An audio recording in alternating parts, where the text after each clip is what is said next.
आज हम बात करने वाले हैं 2026 के सबसे ज्यादा चर्चित और पहले मेन बोर्ड आईपीओ के बारे में। जी हाँ, मैं बात कर रहा हूँ बीसीसीएल आईपीओ की। इस वीडियो में हम बात देखेंगे इस कंपनी के IPO detail, financial performance, valuations, day one subscription status, grey market की प्रीमियम एंकर लिस्ट और सबसे जरूरी इन्वेस्टमेंट अपॉर्चुनिटी के साथ रिस्क कितना है।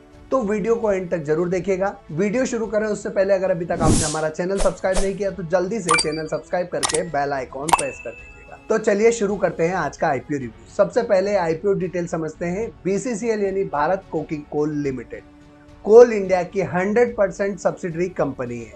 ये आईपीओ एक ऑफर फॉर सेल है जिसमें कंपनी को डायरेक्टली पैसा नहीं मिलेगा, बल्कि पेरेंटल कंपनी कोल इंडिया अपना स्टेक सेल कर रही है।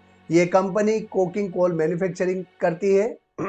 सवाल आता है, कोल तो सुना है लेकिन ये कोकिंग कोल क्या होता है? कोकिंग कोल एक क्रिटिकल कंपोनेंट है जो स्टील सेक्टर और पावर सेक्टर के लिए यूज होता है। इसके साथ ही ये कंपनी नॉन कोकिंग कोल और वॉश्ड कोल भी प्रोड्यूस करती है। और इस कंपनी के मेन कंज्यूमर जो है वो है स्टील मैन्युफैक्चरर और पावर प्रोड्यूसर्स। अगर रेवेन्यू की बात करें तो कोकिंग कोल से अराउंड 75% रेवेन्यू जनरेट होती है, जबकि नॉन कोकिंग कोल से 2.41%, वॉश्ड कोकिंग कोल से 14.87% और वॉश्ड पावर कोल से 7% रेवेन्यू आती है।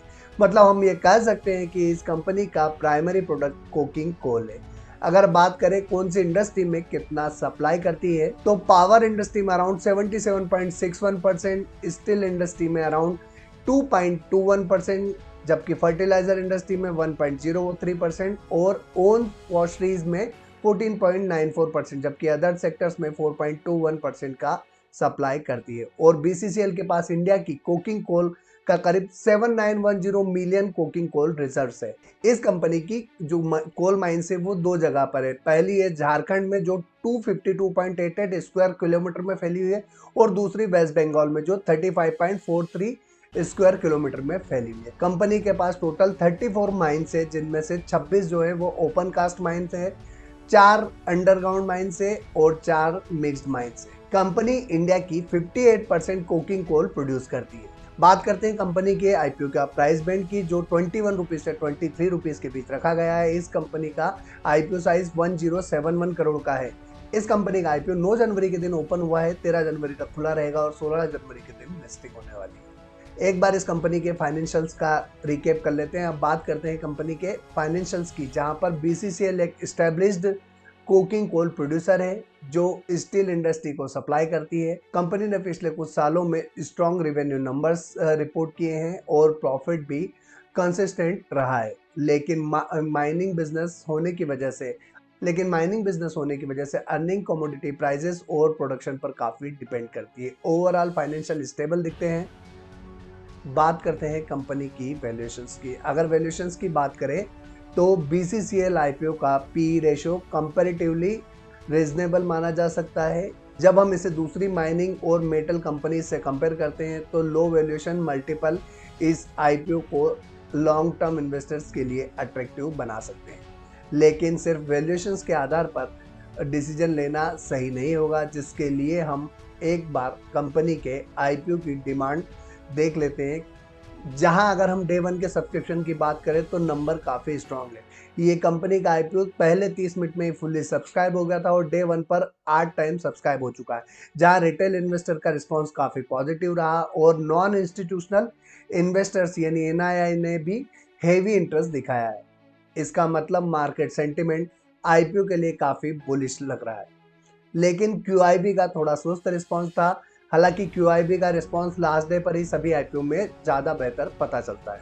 बात करते हैं कंपनी के एंकर इन्वेस्टर्स की, तो कंपनी ने 273.13 करोड़ एंकर इन्वेस्टर से ऑलरेडी जुटा चुकी है, जिसमें कई बड़े दिग्गज नाम शामिल है, जैसे LIC, Nippon India small cap fund, Nippon India power and infrastructure fund, Bandhan small cap fund, UTI dividend yield fund, Rajasthan global securities private limited, UTI children's hybrid fund जैसे कई बड़े दिग्गज इसके एंकर पोर्टफोलियो में शामिल है। बात करते हैं ग्रे मार्केट प्रीमियम की।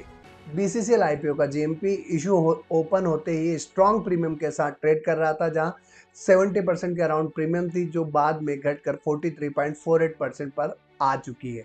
हालांकि डिमांड अभी भी स्ट्रॉन्ग है।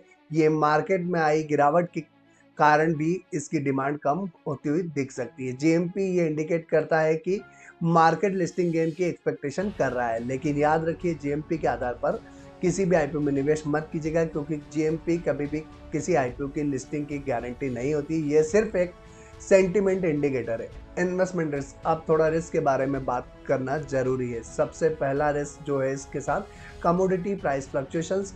कोल प्राइस अगर गिरते हैं तो प्रॉफिटेबिलिटी इंपैक्ट हो सकती है। दूसरा है माइनिंग बिजनेस में रेगुलेटरी और इन्वायरमेंटल रिस्क हमेशा होती है। और तीसरे नंबर पर आता है रेवेन्यू का मेजर हिस्सा लिमिटेड कस्टमर्स से आता है, जो कंसंट्रेशन रिस्क को क्रिएट करता है।